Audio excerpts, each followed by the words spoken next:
السلام علیکم ورحمۃ اللہ وبرکاتہ نحمدہ ونصلی ونسلم علی رسولہ الکریم اما بعد فاعوذ باللہ من الشیطان الرجیم بسم اللہ الرحمن الرحیم قل هو اللہ احد صدق اللہ العظیم وصدق رسولہ النبی المکین الامین الکریم ونحن علی ذلک لمن الشاہدین والشاکرین والحمد للہ رب العالمین۔ درود پاک پڑھ لیں۔ اللہم صلی علی سیدنا مولانا محمد معدن الجود والکرم وآلہ وبارک وسلم صلاۃ و سلاما علیک یا رسول اللہ صلی اللہ تعالی علیہ وسلم۔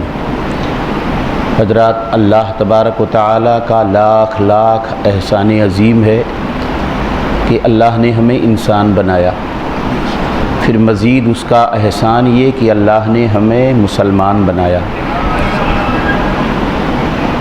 اور احسان پہ احسان اللہ کی یہ توفیق ہے کہ آج ہم لوگ دین کی باتوں کو جاننے کے لیے، دین سیکھنے کے لیے سیدنا صدیق اکبر جامع مسجد میں حاضر ہیں۔ میں مبارکباد پھر سے پیش کرتا ہوں حضور سعید میاں صاحب قبلہ، ہمارے محترم فقیر محمد صاحب قبلہ، علامہ قاری نثار احمد صاحب قبلہ، ان لوگوں کی کوششوں سے یہ درس جمعرات آدھے گھنٹے کے لیے انعقاد پذیر ہو رہا ہے۔ اللہ تعالیٰ تھوڑی دیر کے لیے ہم سب کا بیٹھنا اپنی بارگاہ ناز میں قبول فرمائے، اور ہم سب کو حق بات کہنے اور حق بات بولنے کی اور سمجھنے کی توفیق عطا فرمائے۔ آج کا موضوع ہے توحید و رسالت۔ توحید، اللہ تبارک و تعالیٰ کو ایک جاننا، ایک ماننا۔ یوں تو لغوی معنی ہے کسی کو ایک جاننا، ایک ماننا، لیکن توحید کا جو عرف میں معنی سمجھا جاتا ہے، عوام میں معنی سمجھا جاتا ہے، وہ اللہ کی ذات کے بارے میں ایک جاننا، اس کو ایک ماننا، اور اس کی ذات اور تمام صفات میں کسی کو شریک نہ ٹھہرانا۔ اس کی ذات اور صفات، اللہ کی ذات، ہماری ذات اور صفات الگ الگ ہیں۔ ہماری ذات، ہم اپنی ذات کو جانتے ہیں، اور صفات اچھائی، برائی، کالا ہونا، گورا ہونا، بےہودہ ہونا، اچھا ہونا، یہ تمام چیزیں صفت ہیں۔ تو ہماری ذات اور ہوتی ہے، صفات اور ہوتی ہے، لیکن اللہ کی ذات و صفات، اللہ کی ذات بھی واجب الوجود ہے اور اس کی صفات بھی واجب الوجود ہے۔ اللہ کی ذات اور صفات نہ عین ہے نہ غیر ہے۔ الغرض یہ ایک بہت علمی بحث ہے، اس میں نہیں پڑھنا چاہتا، بس اتنا آپ سمجھ لیں کہ اللہ کو ایک جاننا، رب العلا کو ایک ماننا، اس کی ذات اور صفات میں کسی کو شریک نہ ٹھہرانا۔ اللہ ایک ہے، سارے جہان کا خالق و مالک وہی ہے۔ خالق مینس پیدا کرنے والا، مالک ذرے ذرے کا مالک ہے۔ یہ زمین، یہ آسمان، یہ چاند، یہ سورج، یہ ستارے، یہ کہکشاں، یہ صبح، یہ شام، یہ جنت، یہ دوزخ، یہ تمام تر نباتات، حیوانات، جمادات، ان سب کا خالق اور مالک صرف ایک ذات ہے، وہ ہے رب اعلیٰ۔ اللہ تبارک و تعالیٰ کی ذات اور صفات میں کسی کو شریک نہ ٹھہرانا۔ میں نے کچھ جھلک پیش کی تھی پچھلی مرتبہ کہ صفات اللہ کی دو طرح سے ہے۔ ایک مخصوص صفت اللہ کی ہے، صفات خاصہ جس کو کہتے ہیں، اور ایک صفات عامہ ہے۔ جب شرک کی آپ تعریف کریں گے تو یوں کہیں گے اللہ کی ذات اور اس کی صفات خاصہ میں کسی کو شریک نہ ٹھہرانا۔ اللہ کی ذات اور اس کی صفات خاصہ میں کچھ صفتیں عام ہوتی ہیں جس میں لفظی اعتبار سے دوسرے بھی شریک ہوتے ہیں۔ جیسے میں نے مثال دیا تھا سمیع و بصیر، قرآن میں جگہ جگہ انہو هو السمیع البصیر، وہی سمیع و بصیر ہے۔ لیکن اللہ نے انسانوں کے لیے بھی فرمایا وَجَعَلْنَاهُ سَمِيعًا بَصِيرًا، ہم نے اس انسان کو سمیع اور بصیر بنا دیا۔ جبکہ اللہ اپنی ذات کے لیے فرمایا کہ وہی سمیع و بصیر ہے۔ تو یہ صفت عامہ ہے۔ صفت خاصہ رزاق ہونا، رحمان ہونا، یہ صفتیں کوئی رزاق نہیں ہو سکتا، کوئی رحمان نہیں ہو سکتا۔ اللہ کی ذات اور صفات میں کسی کو شریک نہ ٹھہرانا، نہ کسی ذات میں کوئی ادنا سی شرکت کسی کی ہے، نہ صفات خاصہ میں کسی کی شرکت ہو سکتی ہے۔ ساری چیزوں کا خالق و مالک، نفع اور نقصان کا مالک وہی ہے۔ اللہ وہی نفع دیتا ہے، وہی نقصان پہنچاتا ہے، وہی بیماری دیتا ہے، وہی شفا دیتا ہے، بیماری دیتا ہے پھر شفا دیتا ہے، اس لیے کہ میں اپنے بندوں کو آزماؤں، دیکھوں وہ میرا شکر ادا کرتا ہے یا ناشکری کرتا ہے۔ مالداری دیتا ہے، کبھی غربت دیتا ہے، اس کو دیکھوں آزماؤں وہ شکریہ ادا کرتا ہے کہ ناشکری کرتا ہے۔ اللہ تبارک و تعالی کی ذات وحدہ لا شریک ہے، اسی لیے لغوی اعتبار سے جب ہم لوگ گرامر کے اعتبار سے پڑھتے ہیں تو واحدہ یوحد توحید یہ مصدر ہے، اللہ کو ایک جاننا، اللہ کو ایک ماننا، اسی کے ساتھ کسی کو شریک نہ ٹھہرانا۔ لیکن کچھ چیزیں ایسی ہیں کہ صرف خدا کو کوئی مان لے، مثلا کوئی فلسفی اپنے تمام تر دلائل کے ذریعے اللہ کو ایک مان لے، کوئی اہل عقل ساری کائنات کو دیکھ کر مان لے کوئی ایک واجب الوجود ہے۔ اپنے عقل کے اعتبار سے، سوچ اور فکر کے اعتبار سے، اپنے علم کے اعتبار سے کوئی وحدہ لا شریک کو ایک مان لے، وہ توحید رب کی بارگاہ میں قبول نہیں۔ مانا کیسے جائے گا؟ نبی کے واسطے سے مانو گے تب تو اس کی توحید رب کی بارگاہ میں قبول ہے۔ اسی لیے اللہ تبارک و تعالیٰ نے قرآن میں فرمایا قل هو اللہ احد، اے محبوب تم کہہ دو وہ اللہ ایک ہے۔ محبوب تم کہہ دو اللہ ایک ہے۔ اے باری تعالیٰ تو کیوں نہیں کہتا ہے یا ایھا الناس، اے تمام لوگوں، انا واحد، میں ایک ہوں، یا اللہ احد، اللہ ایک ہے۔ اللہ چاہتا تو خود کہتا تھا یا ایھا الناس اللہ واحد، اے تمام لوگوں اللہ ایک ہے، لیکن یہ نہیں فرمایا۔ اللہ فرماتا قل، مصطفیٰ تم کہہ دو اللہ ایک ہے، حبیب تم کہہ دو اللہ ایک ہے۔ اللہ کو ایک ماننا نبی کے واسطے سے جب ہوگا تو وہ ایمان ہے، اور اگر نبی کے واسطے سے نہیں ماننا ہے اللہ کو ایک تو وہ ایمان نہیں ہے۔ اللہ کو ایک ماننا ہے تو نبی کے واسطے سے مانو، محبوب کے واسطے سے مانو۔ اللہ ایک ہے، ساری کائنات کا خالق و مالک وہی ہے، لیکن کائنات میں جتنی بھی نعمتیں اللہ نے عطا فرمائی، جتنے احکام اللہ نے ہم بندوں کو عطا فرمایا، جتنی چیزیں اللہ نے ہمیں آپ کو عطا فرمائی، کوئی ایک چیز ایسی بتا دو کہ اللہ نے ڈائریکٹلی بغیر کسی واسطے کے بندوں کو اللہ نے عطا فرمایا؟ نہیں۔ اللہ جو کچھ بھی بندوں کو دیا، آپ قرآن پڑھو تو اللہ فرماتا ہے قل، اے محبوب تم کہہ دو، قل هو اللہ احد، محبوب تم کہہ دو اللہ ایک ہے۔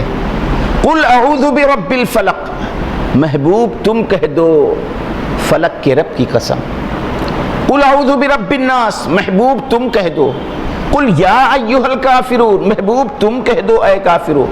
قل یا اہل الکتاب، اے محبوب تم کہہ دو اے کتابیو۔ جو کچھ بھی اللہ عطا فرما رہا ہے مصطفیٰ کے واسطے سے، محبوب تم کہہ دو لوگ نماز پڑھیں، محبوب تم کہہ دو لوگ زکوٰۃ دیں، محبوب تم کہہ دو لوگ اللہ کو ایک مانیں، محبوب تم کہہ دو لوگ نیکیاں کریں، محبوب تم کہہ دو لوگ حج کریں، محبوب تم کہہ دو کہ لوگ بے حیائیوں سے بچیں، محبوب تم کہہ دو یہ چیز حرام ہے، یہ چیز حلال ہے۔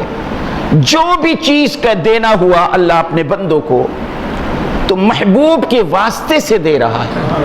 بھئی سوال ہو رہا ہے کہ مولا تو قادر مطلق ہے، تو کیوں نہیں کہتا تو کیوں نہیں اپنے بندوں سے باتیں کرتا ہے؟ تو اللہ خود فرماتا ہے ما کان لبشر ان یکلمہ اللہ، اللہ کی شان یہ نہیں ہے، میری شان یہ نہیں ہے کہ میں عام انسانوں سے گفتگو کروں، مفہوم قرآن، میں ہر انسان سے بات کروں، یہ میری شان نہیں ہے۔ اور اے لوگو، میں جس سے کلام کر لوں وہ پیغمبر ہو جائے گا، تو میں سب سے بات کروں، سب کو پیغمبر ہی بناتا رہوں؟ میں جس سے کلام کر لوں وہ میرا نبی ہو جاتا۔ اس لیے میری شان یہ نہیں ہے کہ میں عام انسانوں سے گفتگو کروں، عام انسانوں سے باتیں کروں۔ جب بھی میں اپنے عام بندوں سے باتیں کروں گا تو محبوب کے واسطے سے بات کروں گا، نبی کے واسطے سے بات کروں گا۔ یہی وجہ ہے کہ آپ پورا قرآن پڑھ لو تو قل کے معنی کہہ دو تم، جگہ جگہ پورا قرآن آپ پڑھتے ہیں، قل یا ایھا الکافرون، قل هو اللہ احد، قل یا اہل الکتاب، ایک ایک چیز اللہ اپنے محبوب سے کرا، مصطفیٰ تم کہہ دو۔ جبکہ اللہ قادر ہے، اللہ جو چاہے کرے، یہ ہمارا ایمان ہے۔ اللہ چاہے تو اپنے بندوں کو انسان لیٹا رہتا، اس سے تکیے نیچے پورے دن میں کیا کرنا ہے، ہمیں کیا نہیں کرنا ہے، ہفتے بھر میں کیا نہیں کرنا ہے، کیا کرنا ہے، مہینے میں کیا کرنا ہے، کیا نہیں کرنا، سال میں کیا کرنا ہے، کیا نہیں کرنا، پوری زندگی کیا کرنا ہے، کیا نہیں کرنا، وہ چاہے تو حکم نازل فرما دے، مصطفیٰ کی بیچ میں ضرورت نہ پڑتی۔ لیکن نہیں، اللہ کو وہ پسند نہیں ہے، محبوب کے واسطے سے میری بارگاہ میں آؤ۔ اس لیے جو بھی چیز اللہ نے عطا کرنا ہوا تو ارشاد فرمایا محبوب تم کہہ دو۔ نماز ملی محبوب کے واسطے سے۔ اللہ کو ہم جانیں، کیسے جانیں؟ بھئی کون دیکھا ہے؟ اللہ کو جانے ہیں، مصطفیٰ نے کہا ہے۔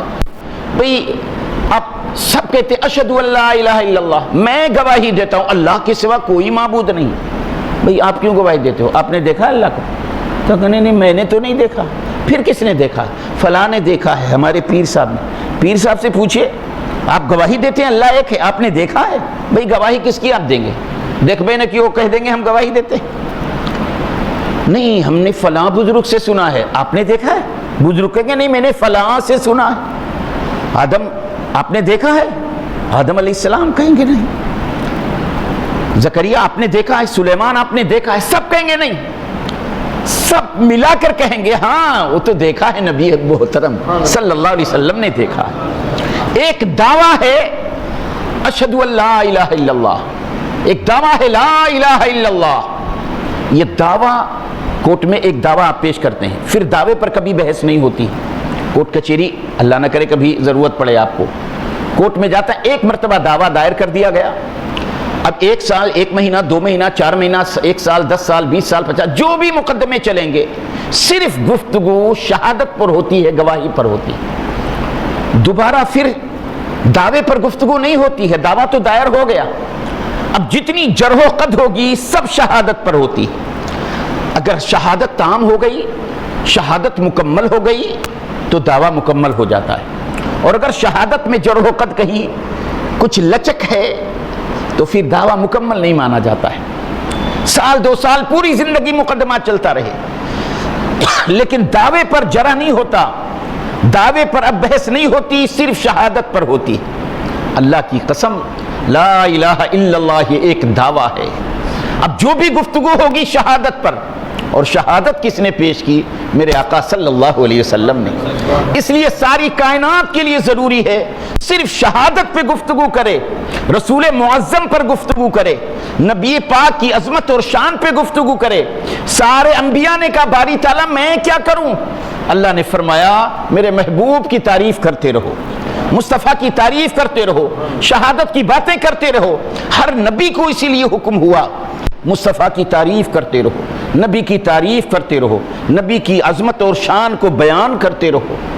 اللہ الصمد۔ آج توحید کے نام پہ لوگ کچھ مولوی یا جاہل ہیں، یا کچھ کہتے نہیں کہ سوئے ہوئے کو جگانا آسان ہے، جگے ہوئے کو جگانا بڑا مشکل ہے۔ کچھ جان کے انجان جو بنتے ہیں وہ بیچارے اندھیرے میں ہیں، توحید کے نام پر لوگوں کو گمراہ کر رہے ہیں کہ اللہ کے ساتھ کسی کو شریک نہ ٹھہراؤ۔ اللہ کے ساتھ یقیناً کسی کو شریک نہیں ٹھہرانا چاہیے، لیکن آپ بتاؤ توحید صحابہ سے بڑھ کے کوئی سمجھنے والا تھا؟ آج کا مولوی، آج کا عالم کیا صحابہ سے بڑھ کر کوئی توحید سمجھتا؟ قرآن سے بڑھ کر کوئی توحید بیان کرنے والا ہے؟ لیکن قرآن کی وہ آیت کریمہ جو بتوں کے لیے نازل ہوئی کہ ان کو مت پکارو اللہ کے سوا، انہیں نہ آواز دو اللہ کے سوا، وہ تمہاری کوئی مدد نہیں کر سکتے اللہ کے سوا، جگہ جگہ قرآن میں بتوں کے بارے میں، اس آیت کو انبیاء کرام، رسول معظم، اولیاء کرام پہ لا کے پھٹ کر دیا کہ دیکھو اللہ فرماتا ہے اللہ کے سوا کسی کو نہ پکارو، یا غوث اعظم، یا رسول اللہ، یہ لوگ آپ پکارتے ہیں۔ خدا کی قسم، حدیث پڑھو، قرآن پڑھو، اللہ تبارک و تعالیٰ نے قرآن مقدس، پہلے میں قرآن کا حوالہ دے دوں، قرآن میں اللہ ارشاد فرماتے ہیں وَمَا نَقَمُوا إِلَّا أَنْ أَغْنَاهُمُ اللَّهُ وَرَسُولُهُ۔ دیکھیے اللہ کی صفت ہے غنی کرنا۔ بھئی غنی کرنا، مالدار کرنا، یہ کس کا کام ہے؟ تو آپ کہیں گے اللہ کا کام ہے۔ اللہ جسے چاہے غنی کر دے، یہ ہمارا عقیدہ ہے۔ حقیقی مالک وہی ہے جسے چاہے غنی کر دے، لیکن کوئی میرے محبوب کو بتوں کی طرح نہ سمجھ لے کہ اللہ کے سوا یہ بھی کچھ نہیں کر سکتے ہیں۔ تو اللہ نے قرآن میں فرمایا وَمَا نَقَمُوا إِلَّا أَنْ أَغْنَاهُمُ اللَّهُ وَرَسُولُهُ، اور میرے محبوب جسے اللہ اور اس کے رسول جسے چاہتے ہیں غنی کر دیتے ہیں، یہ قرآن ہے۔ وَمَا نَقَمُوا إِلَّا أَنْ أَغْنَاهُمُ اللَّهُ وَرَسُولُهُ، اللہ اور اس کے رسول نے انہیں غنی کر دیا۔ بتاؤ یہ قرآن ہے، کیوں نہیں شرک کا فتویٰ لگایا قرآن پہ کہ مباری تعالیٰ غنی تو کرتا ہے، محبوب کو کیوں جوڑ دیا تو؟ خالق اور مالک تو ہے، ساری کائنات کا مالک تو ہے، تو ہی عطا کرتا ہے، تو نے اپنے محبوب کو کہہ دیا۔ کہیں اللہ جانتا تھا کہ میرے محبوب کو بتوں سے نہ مثال دے دے، جس طرح بتوں کے احکام ہیں میرے محبوب کو نہ سمجھ لے۔ فرمایا وَمَا نَقَمُوا إِلَّا أَنْ أَغْنَاهُمُ اللَّهُ وَرَسُولُهُ، اللہ اور اس کے رسول نے انہیں غنی کر دیا۔ یہ قرآن دوسری آیت کریمہ۔ آج ہم لوگ جو بھی مانگتے ہیں رب اعلیٰ سے، دینے والا وہی ہے، حقیقی خالق و مالک وہی ہے، عطا کرنے والا وہی ہے۔ دنیا نہیں دے سکتی ہے اگر اللہ نہ چاہے، لیکن ہاں اللہ نے کچھ پاور آپ کو دیا ہے۔ بھئی زہر کے اندر اللہ نے پاور رکھا ہے، مار دیتی، شیر کے اندر اللہ نے طاقت رکھا ہے، پھاڑ دیتا، آگ کے اندر اللہ نے طاقت رکھی ہے، جلا دیتی۔ بھئی اللہ ہی کی تو طاقت ہے، آگ کو اللہ نے طاقت دے دیا کہ وہ جلا دے، شیر کو اللہ نے طاقت دے دیا مار ڈالے، زہر میں اللہ نے طاقت دے دیا وہ مار ڈالے۔ ان چیزوں کو اللہ طاقت دے سکتا ہے، کیا کوئی مسلمان یہ سوچ سکتا ہے؟ لیکن اللہ اپنے محبوب کو کوئی طاقت نہیں دیتا ہے۔ یہ سوچ کتنی گھٹیا سوچ ہے۔ آپ کے پاس جتنی پراپرٹی کے مالک اللہ نے آپ کو بنایا، حقیقی مالک تو اللہ ہے، لیکن اگر یہ بھی جو کہتے ہیں کہ نہیں اللہ کے سوا کوئی کچھ مالک نہیں، جاؤ ان کے کھیت لینے لگو تو کہتے ارے یہ تو ہمارا ہے، تمہارا کہاں سے آ گئے؟ تو اس کا مالک اللہ ہے۔ ارے ٹھیک ہے اللہ ہے، لیکن ہاں یہ دیکھو ہمارے کاغذات ہیں اس کے مالک، ہم پٹ سے اپنی ملکیت کی دعوے داری ٹھوکیں گے۔ تو ان کی جانے لگے تو تم مالک فوراً ہو جاتے ہیں۔ تو آپ کیسے مالک؟ اللہ نے ہمیں مالک بنایا۔ ارے گدھا، اللہ تجھے تیری پراپرٹی کا مالک بنا سکتا ہے، تو گنہگار، خطاکار، سیاہکار، بدکار، اللہ تجھے تیری پراپرٹی کا مالک بنا سکتا ہے، تو کیا اپنے محبوب کو کوئی ملکیت نہیں عطا فرمائی؟ محبوب کو کچھ بھی نہیں دیا، کوئی پاور نہیں دیا، کوئی دستر نہیں دیا۔ خدا کی قسم یہ عقیدہ مسلمان کو ایمان سے نکال دیتا ہے۔ یہ قرآن میں پڑھ رہا ہوں، اسی لیے اللہ نے فرمایا کہیں بتوں کی طرح نہ سمجھ لینا میرے محبوب کو۔ وَلَوْ أَنَّهُمْ رَضُوا مَا آتَاهُمُ اللَّهُ وَرَسُولُهُ، قرآن کہتا ہے اگر وہ لوگ راضی ہوتے اس چیز پر جو کچھ انہیں اللہ اور اس کے رسول نے عطا فرمایا۔ اللہ الصمد، بھئی عطا کون کرتا ہے؟ اللہ کرتا ہے، سب کا عقیدہ ہے۔ مولا دیتا ہے، پروردگار دیتا ہے۔ یہاں اللہ قرآن کے ذریعے اپنے محبوب کو فرماتا ہے اگر وہ لوگ اس چیز پر راضی ہوتے جو کچھ انہوں نے اللہ اور اس کے رسول نے انہیں عطا فرمایا۔ یہ بات آپ مارکیٹ میں کہہ دو تو ٹڑھاوا دیکھنے لگے، اور اللہ عطا کرتا ہے رسول کو کہاں سے لیا ہے؟ آپ کو ہم نہیں لیا ہے، خود رب اعلیٰ قرآن میں فرماتا ہے کہ جیسے میں عطا کرتا ہوں، میری عطا سے میرا محبوب بھی جسے چاہے عطا کر دے. یہ قرآن ہے. اللہ تبارک و تعالیٰ نے تیسرے مقام پر یوں ارشاد فرمایا، سَيُؤْتِينَ اللَّهُ مِن فَضْلِهِ وَرَسُولُهُ. حافظ قرآن بھی یہاں بیٹھے ہیں. سَيُؤْتِينَ اللَّهُ مِن فَضْلِهِ وَرَسُولُهُ. ان قریب ہمیں اللہ اور اس کے رسول عطا فرمائیں گے. یہ قرآن ہے. ان قریب ہمیں اللہ اور اس کے رسول عطا فرمائیں گے. بھائی یہ قرآن یہ نہیں جانتا تھا توحید کا کیا ہے؟ تو رسول کو کیوں کہا عطا فرماتے؟ اللہ تبارک و تعالی نے اپنے محبوب کو ہر چیز جو بندوں کو عطا فرمایا محبوب کے واسطے سے. جب ہر چیز عطا فرمایا تو اللہ چاہتا ہے تم نعمت اور دولت جو کچھ ہمیں ہم سے لو میرے محبوب کے واسطے سے لو. یہاں تک کہ اللہ جس کی توبہ چاہے قبول کرے، جس کی توبہ چاہے رد کرے، وہ خالق و مالک ہے. لیکن آپ قرآن مقدس کا 11واں پارہ دوسرا پیج اٹھا لو. غزوہ تبوک ایک جنگ ہوئی تھی جس میں، اس تفصیل میں نہیں جا کر اتنا جان لو، جس میں صدیق اعظم نے اپنا پورا گھر دے دیا تھا، یہاں تک کہ بٹن بھی دے دیا تھا. فاروق اعظم نے اپنے گھر کا آدھا حصہ کیا، آدھا نبی کی بارگاہ میں، آدھا اپنے لیے. اسی جنگ میں حکم تھا ہر مسلمان جائے. اتفاق سے کچھ مسلمان اب جاؤں، اب نکلوں. صحابہ کی جماعت چلی گئی، قافلہ چلا گیا، یہ لوگ نہیں جا سکے. تو رسول اعظم نے فرمایا تھا کوئی شخص اپنے گھر پہ نہ رہے، اس غزوے میں شریک ہونا اس جنگ میں ہر ایک پر لازم ہے. لیکن کچھ لوگ اب اور تب کے چکر میں رک گئے، نہیں جا پائے. سرکار صلی اللہ علیہ وسلم واپس آئے، بائیکاٹ کا اعلان کر دیا. کوئی مسلمان نہ ان سے سلام کرے، نہ ان سے باتیں کرے. کوئی سلام کرے تو کوئی جواب نہ دے. ایک دم بائیکاٹ. وہ بہت عاجز آ گئے، بہت روتے تھے مسجد نبوی میں. اب قرآن مقدس کا 11واں پارہ دوسرا پیج کھول کے دیکھو.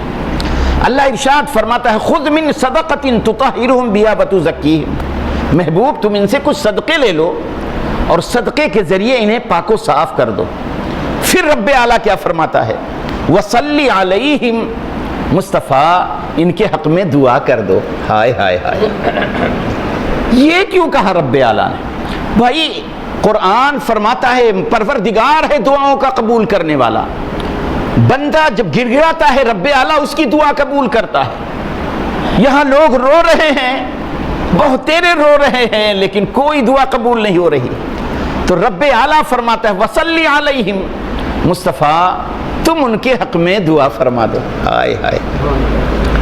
اب یہ بیچ میں نبی کو کیوں لے آئے؟ اب یہاں بھی شرک ہو جانا تھا. کیوں مصطفیٰ تم دعا کر دو ان کے حق میں؟ ایک باری لا نبی دعا کریں گے تو کیا فائدہ؟ اللہ خود فرماتا ان صلاتک سکن لہم. مصطفیٰ تمہاری دعا ان کے دلوں کا چین ہے. ہائے ہائے ہائے. یہ قرآن ہے، یہ قرآن. یہ توحید اس طرح بیان کریں گے کہ معاذ اللہ تبارک و تعالی کو ایک مانو اور اس کے بعد کسی کو نہ مانو. یہ توحید معاذ اللہ. بھائی نبی سے بڑھ کر کوئی توحید، صحابہ سے بڑھ کر کوئی توحید سمجھنے والا نہیں ہے. قرآن سمجھنے والا، توحید کا معنی جاننے والا، توحید سمجھنے والے صحابہ سے بڑھ کے آج کل مولوی ہے، مولانا ہے. آپ کہیں گے نہیں، یہ بخاری شریف کی حدیث ہے. آپ بھی ہم بھی سب، ہر مسلمان کا عقیدہ ہے بارش کون برساتا ہے؟ اللہ. پانی کون دیتا ہے؟ اللہ. ہر نعمت اللہ ہی دیتا ہے ہمیں. تو صحابہ نبی صلی اللہ علیہ وسلم، بخاری مسلم دونوں کی حدیث ہے. جمعہ میں خطبہ دے رہے ہیں سرکار، دوران خطبہ ایک عربی کھڑے ہو گئے. ہلکنا یا رسول اللہ، اے اللہ کے رسول ہم ہلاک ہو گئے. آقا نے فرمایا کیا ہوا؟ رونے لگے. یا رسول اللہ مدینے کی گلیاں خشک ہو گئی، سوکھ گئی، جانور ہمارے پیاسے دم توڑ رہے ہیں. یا رسول اللہ سارے کنویں سوکھ گئے، ساری کھیتیاں ویران ہو گئی، برباد ہو گئی. یا رسول اللہ ہمیں پانی چاہیے. نبی کو کہنا چاہیے تو شرک کر دیا تو نے. ارے پانی برسانا اللہ کا کام ہے، اللہ سے مانگ. جیسے آج کے مولوی کہتے ارے تو شرک ہے، اللہ سے مانگ. صحابہ نہیں جانتے تھے. اور اگر وہ بولے تھے تو صحابہ کو جھپٹ پڑنا چاہیے، ارے یہ تو نے کیا کیا مسجد نبوی میں شرک، نبی سے کیوں کہہ رہا ہے تو، اللہ سے کہہ۔ ایسا کسی نے نہیں کہا، میرے سرکار نے بھی نہیں کہا کہ مجھ سے کیوں کہتے ہو، بارش برسانا اللہ کا کام ہے۔ لیکن صحابہ کا عقیدہ ہے ساری چیز کا خالق و مالک اللہ ہے، لیکن جب محبوب کہیں گے تو محبوب پروردگار اپنے محبوب کی بات رد نہیں کرے گا۔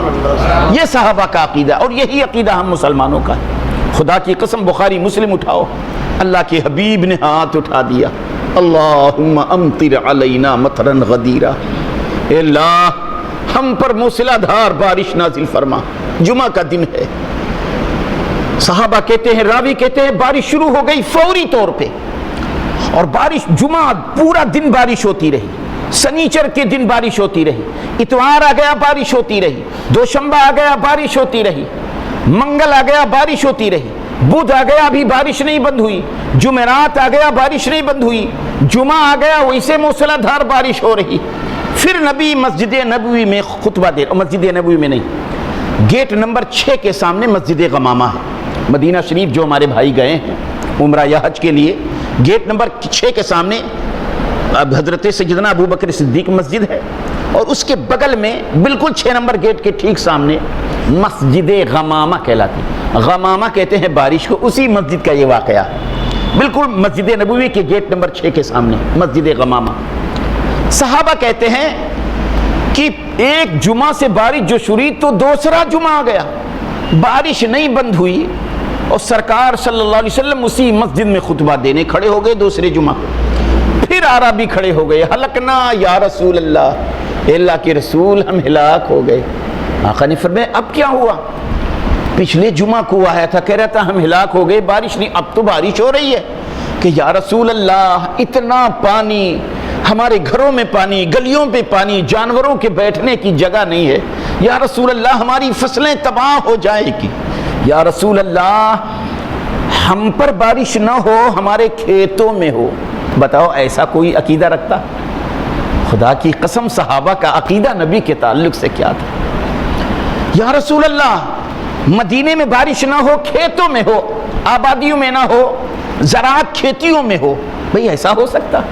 یہ تو رب اعلیٰ کا کام ہے، بارش برسانا خدا کا کام ہے، یہاں بارش ہو وہاں نہ ہو اس کا فیصلہ میرا رب کرتا، وہ جہاں چاہے بارش فرمائے۔ لیکن صحابہ ہیں، صحابی ہیں کہہ رہے یا رسول اللہ ہم پر بارش نہ ہو، کھیتوں میں ہو بارش۔ خدا کی قسم بخاری مسلم اٹھا کے دیکھ، سرکار نے ہاتھ اٹھایا، انگلی کا اشارہ فرمایا مدینے کے اوپر، اللہم لا امطر علینا بل حوالیہ مدینہ، اے اللہ اب ہم پر بارش نازل نہ فرما بلکہ مدینے کے ارد گرد جو کھیت و کھلیان ہیں اس میں بارش نازل فرما۔ صحابہ کہتے ہیں فوری بارش ختم ہو گئی، مدینے میں ایک قطرہ بارش نہیں، ہم نماز جمعہ پڑھ کے جب نکلے تو مدینے میں ایک قطرہ بارش نہیں ہو رہی، کھیتوں میں جھما جھم بارش ہو رہی، ہم لوگ دیکھ رہے ہیں کھیتوں میں بارش ہو رہی۔ کیا یہ صحابی توحید نہیں سمجھتے تھے؟ آج توحید کی آڑ لے کر تمہارا رشتہ جو نبی صلی اللہ علیہ وسلم سے ہے، اور وہ آیت کریمہ پڑھتے تمہارے سامنے جو آیت کریمہ بتوں کے حق میں نازل ہوئی کہ یہ تمہاری پکار نہیں سنتے، یہ تمہارے کو نہیں سنتے، یہ تمہاری حاجت نہیں کر سکتے، اللہ کے سوا انہیں نہ پکارو، یہ تمام بتوں کے بارے میں آیت کریمہ یہ اٹھا کے نبی صلی اللہ علیہ وسلم انبیاء اولیاء پر فٹ کر کے تمہیں جب سمجھاتے، سیدھے سادے ہو تم توحید کے چکر میں اپنا ایمان ضائع کر دیتے ہو، اسی لیے حکم ہوا ان کی باتیں نہ سنا کرو، کیونکہ کبوتر کو پہلے دانہ ڈالا جاتا ہے بڑے پیار سے، پھر دھیرے دھیرے جب وہ کبوتر پورے انڈر میں آ جاتا ہے تب چاقو لے کے ذبح کیا جاتا ہے۔ ایسے ہی یہ توحید اور نماز کی کو لے کر یہ سیدھے سادے مسلمانوں کو قریب کرتے ہیں، اور جب ان کے اپنے ہو جاتے تو اللہ کی قسم وہ ایمان کو اس طرح سے ذبح کر دیتے۔ اللہ تعالیٰ ان کے شر سے ہماری حفاظت فرمائے۔ الغرض صحابہ کرام رضوان اللہ تعالیٰ علیہ مجمعین سے بڑھ کر کوئی شخص یہ نہیں جانتا، توحید کوئی نہیں جانتا، لیکن یہ صحابہ ہیں جن کے عقائد و نظریات ایسے ہیں۔ بخاری کی ایک اور حدیث ہے، بس 2 منٹ کی بات، حضرت ربیعہ رضی اللہ تعالیٰ عنہ یہ سرکار کو پانی دیتے تھے جب سرکار تہجد کے لیے اٹھتے تھے۔ آج سرکار کی رحمت جوش میں ہے، سرکار نے کہہ دیا سلنی یا ربیہ، اے ربیہ مانگ جو چاہ مانگ۔ ہائے ہائے ہائے، یہ کون کہہ سکتا؟ مانگ اے ربیہ مانگ۔ اور اللہ نے قرآن میں ارشاد فرمایا وَأَمَّا السَّائِلَ فَلَا تَنْهَرْ، اے محبوب مانگنے والے کو جھڑکنا نہیں۔ ہائے ہائے ہائے، مصطفیٰ جو مانگے تو اسے جھڑکنا نہیں۔ اللہ کے حبیب فرماتے ربیہ مانگ لو جو چاہو۔ تو کیا مانگا؟ یا رسول اللہ میں آپ کی رفاقت جنت میں چاہتا ہوں، یا رسول اللہ میں آپ کے ساتھ جنت میں رہنا چاہتا ہوں۔ ایک تو جنت مانگا اور ساتھ ساتھ جنت کا سب سے اعلیٰ مقام مانگ لیا۔ تو بھائی نبی کو کہنا چاہیے ربیہ یہ کیا کر رہے ہو، جنت دینا اللہ کا کام ہے۔ بھئی اگر صحابی نے غلط کیا تو نبی کو سمجھانا چاہیے یہ تو شرک ہے، مجھ سے کیوں مانگ بیٹھے؟ اللہ دیتا ہے، صرف اللہ دیتا ہے، یقیناً اللہ دیتا ہے، صرف اللہ دیتا ہے، لیکن اللہ اگر چاہے تو اس کے محبوب بھی عطا کرتے ہیں، اور اللہ ہی کی چاہت سے اس کے محبوبان بارگاہ جسے جو چاہتے ہیں عطا کر دیتے ہیں۔ یہ اللہ کی اذن سے ہے، اللہ کے حکم سے ہے۔ اللہ نے انہیں وہ پاور، وہ ادھیکار، وہ طاقت، وہ قوت اللہ نے عطا فرمائی ہے۔ اسی لیے کلمہ جب پڑھتے ہیں آپ لا الہ الا اللہ محمد الرسول اللہ، اس کو کلمہ توحید کہتے ہیں۔ آپ کسی سے پوچھو توحید کا معنی کیا ہے بھیا، تو کہے گا ایک جاننا، ایک ماننا اللہ کو۔ تو کلمہ توحید کا معنی ہوا ایک کا کلمہ، یہی تو معنی ہو بھائی، ایک ذات کا کلمہ۔ جب کلمہ ایک ذات کا ہے تو لا الہ الا اللہ محمد رسول اللہ میں ایک ذات ہے کہ دو؟ تو آپ کہیں گے یار ایک تو اللہ کی ذات ہے، ایک تو رسول اللہ کی ذات ہے، ذات تو دو ہے، پھر اس کو توحید کیوں کہتے ہیں؟ کلمہ توحید ایک ذات کا کلمہ، ذات کہلاتا ہے ایک ذات کا کلمہ، اور اس کلمے میں دو ذات ہیں، ایک اللہ کی ذات، ایک رسول کی ذات۔ یہی کلمہ بتا رہے لوگوں بغیر محبوب کے توحید تمہاری مکمل نہیں ہو سکتی ہے۔ توحید مکمل جب ہوگا، کلمہ مکمل جب ہوگا جب آپ کہیں گے لا الہ الا اللہ محمد الرسول اللہ، اللہ کو بھی مانو، رسول کو بھی مانو۔ جب دونوں کو مانو گے تب توحید مکمل ہے، ورنہ توحید نامکمل ہے۔ استغفر اللہ ربی من کل ذنب واتوب الیہ۔ یا اللہ یا رحمان یا رحیم، پروردگار عالم جو کچھ بیان کیا گیا یا اللہ ہم سب کے بولنے میں، سننے میں، اٹھنے بیٹھنے میں، اہتمام کرنے والوں کے اہتمام میں جو قصداً یا سہواً غلطیاں ہو گئی ہوں، مولا تو غفور الرحیم ہے، ہمیں معاف فرما دے۔ یا اللہ تھوڑی دیر کے لیے تیرے محبوب صلی اللہ علیہ وسلم کی بزم نور مولا تعالی ہم سب کا بیٹھنا اپنی بارگاہ ناز میں قبول فرما لے۔ مولا اس کی برکتوں، فضیلتوں، سعادتوں سے ہم تمام بھائیوں کو مالا مال فرما۔